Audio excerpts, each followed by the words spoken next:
कितना कुछ बाहर बन जाओ, घर में वही बनोगे जो लुगाई चाहेगी। हाँ, इसलिए सावधान, होशियार, खबरदार। घर में तुम्हें लड़ाई बचाना है ना तो हारना सीख जाओ। हम तो कहते हैं तुम पहले ही सॉरी बन के, पहले ही सॉरी। और कई लोगों को हम देखते हैं, एक आदमी हमें मिला, हमने कहा तू घर में जाते ही ये रसगुल्ला जैसा मुंह क्यों फुला लेता? बोला गुरुजी अगर ये पता लग जाएगा ना कि मैं बहुत खुश हूं, ये जीने नहीं देगी कि तुरंत कहेगी कहां गुलछर्रे उड़ा रहे थे।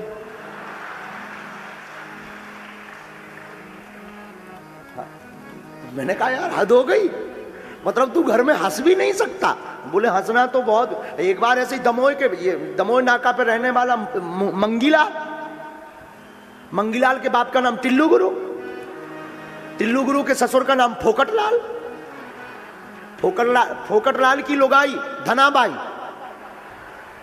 फोकटलाल की लुगाई और धनाबाई दोनों की नई नई शादी हुई, जो 1.5 महीने से हंसी बंद नहीं। और पड़ोसी की 1.5 साल हो गए शादी को, एक भी दिन हंसी नहीं निकली। पड़ोसी ने एक दिन पकड़ लिया फोकटलाल को, बोले रुक जा, बाद में जाना घर में, पहले ये बता हंसी का राज क्या है? मेरे घर पे तो रोज लड़ाई और रोज पिटाई। तो फोकटलाल ने कहा पिटाई तो मेरी भी हो रही है, फिर तू हंसता क्यों घर में? फोकटलाल भी बहुत दमोह का आदमी, बहुत ऊंचे लेवल का आदमी। फोकटलाल बोला पागल है क्या? रोज मेरी बीवी मुझे मारती है, निशाना लग जाए तो वो हंसती है, निशाना ना लगे तो मैं हंसता हूं। खुश होने का तजुर्बा होना चाहिए। आदमी पिटाई में भी खुश हो सकता है। संत तुकाराम जी, ये तो दमोह वाले आदमी की बात है। तुकाराम जी तो पढ़ो कभी, तुकाराम जी का चरित्र। तुकाराम जी की लुगाई इतनी खतरनाक, रोज गाली बके रोज पीटे। महात्माओं के साथ तुकाराम जी सत्संग करने बैठे और वो मटका पानी का लेकर के दौड़ी आई, 1.5-2 घंटे बाद आई। जब देखा तब सत्संग, दिमाग खराब हो गया, मटका लिया तुकाराम पे फोड़ दिया। तो जो और संगाती बैठे हुए थे महात्मा बोले बाबरा है क्या, पागल है क्या, देख तेरी लुगाई कितनी खतरनाक है। तो महात्माओं से ही हाथ जोड़ के बोले कुछ तुम मत बोलना, तुम्हारी है नहीं हमारी है, इसलिए हम चुप हैं। बोले तुम चुप क्यों? अरे बोले वो बहुत समझदार है, शाम हो गई है, वो कहना चाह रही नहा लो, भोजन करना है। तो नहाने के लिए मैं कहां जाता, उसने यही स्नान करवा दिया। खुशी होने की जिंदगी होनी चाहिए, लोग ऐसे भी खुश रह सकते हैं। हाँ, और उनसे किसी ने पूछा कि तुम्हारी लुगाई इतनी डेंजर है, तुम्हें बुरा नहीं लगता? बोले भगवान की बड़ी कृपा है, ईश्वर का धन्यवाद।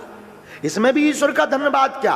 बोले अगर अच्छी होती, बहुत प्रेम करती होती तो ईश्वर से प्रेम की बजाय लुगाई से प्रेम होता। खतरनाक है तो कम से कम ईश्वर से प्रेम है, इसीलिए तो बाबा बने। देखने का तजुर्बा है और ये होना चाहिए, और ये संतों में ही तजुर्बा रहता है। और तुकाराम जी, एक बार लुगाई ने कहा गन्ना खाऊंगी, गन्ना ईख बराई।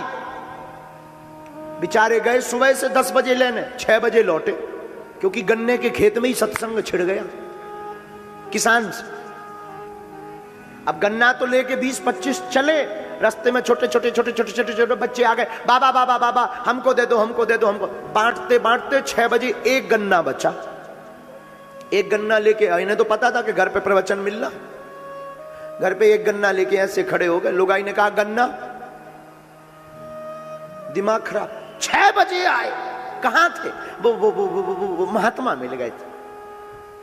एक गन्ना, बाकी बच्चों ने ले लिए। झूठ तो बोल नहीं सकते, महात्मा आदमी। लुगाई का इतना दिमाग खराब, गन्ना लिया, 8-10 ठोक दिए। लेकिन भगवान की बड़ी कृपा, गन्ना को जैसे ही मारा तो गन्ना में होती है गांठ, तो एक गन्ना के 2 टुकड़ा।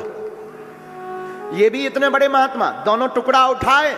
बोले तू बहुत समझदार है, तेरे जैसा समझदार दुनिया में मैंने देखा नहीं। तुकाराम ने एक गन्ना लुगाई को दिया, एक हाथ में दिया। बोले पहले एक गन्ना था, हम 2 लोग थे, कैसे खाते? तू समझदार है, तूने कम से कम एक के 2 कर दिए, एक तू ले, एक मैं लेता।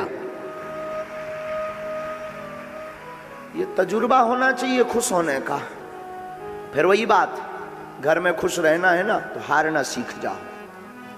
ये कोई विनोद की बात नहीं है, ये कोई मजाक की बात नहीं है, ये कोई साधारण बात नहीं है। सुनने में तुम्हें अजीब लगेगा, क्योंकि हमने तुमको 2-3 उदाहरण दे दी तो तुम्हें लग रहा है गुरुजी हमको यूं ही पढ़ा रहे हैं। ना ना ना ना, रामायण की बात है। राम जी और भरत जी दोनों खेल खेलते हैं, राम जी हारते।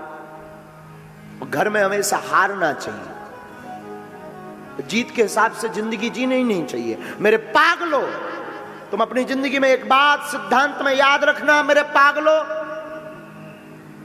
जीतने के लिए घर में कभी मत जीना। घर में जीना तो हारने के लिए जीना। तुम्हारी जिंदगी में कभी घर से खुशियां नहीं जाएंगी।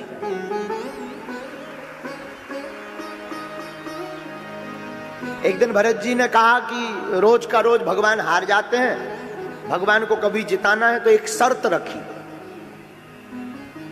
आज जो हारेगा उसको घोड़ा बनना पड़ेगा और पीठ पर बैठाकर उस पेड़ तक ले जाएगा। भगवान फिर हार गए।